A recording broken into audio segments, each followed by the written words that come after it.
Точно напладне во 12 часот на сцената на МОП ќе биде изведена оваа балетска представа Оревокршачка. Спомена и ти веднаш до мене е уметничкиот раководител на балетот при Македонската опера и балет Олга Панго. Добро утро за вас. Колку младата публика е заинтересирана за оваа денешна балетска представа? Сметам дека младата публика ја обожува, да речам, оваа прекрасна бајка. Нели таа е бајка напишана, односно направена според оловното војниче.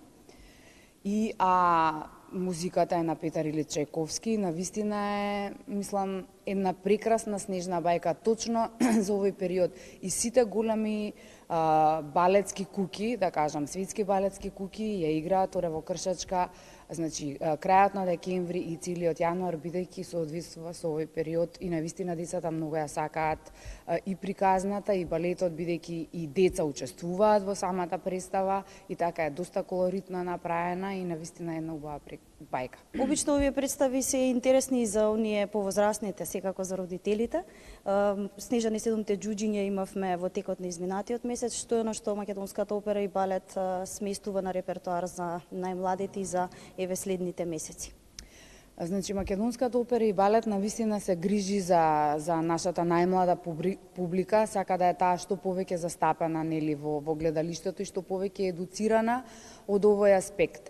Ние ја почнавме годината, да кажам, како со детски викенди, балетот. Значи, минатиот викенд имавме Снежана и седумте џуџиња, овој викенд имаме Оревокршачка. Понатаму на репертоар се нашите детски балетски представи Петар Пан и Доктор Овболи, што ќе бидат нели во тековниот репертоар. А за понатаму исто така припремаме нова детска премиера, што е Пипи долгиот чорап, и што ќе биде веројатно при крајот на 2017 година, кој исто така мислам дека ќе ја подариме на најмладата публика. И ги споменеме ли деталите кои што ги имаме за Оревокршачка во оној позадински дел кој се потпишува за сценографија, костимографија и така натаму? Значи, за Оревокршачка прво би рекла дека таа е една од најубавите балетски дела музички напишани. Таа е дел од трилогијата Чајковски, нели заедно со Лебедово езеро, Заспаната убавица и Оревокршачка. Многу кореографии, нормално и костимографии и сценографии се обраќале према оваа представа, но кај нас ја направи Михаил Крапивин, односно ја пренесе по Вајнонен, тоа е постар, да кажам, руски кореограф. Костимите ги направи Љупка Ристовска, а сценографијата ја направи Алексеј Нежињев.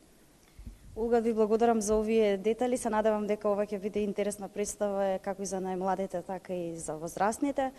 Почетокот е во 12 часот на сцената на Македонската опера и балет.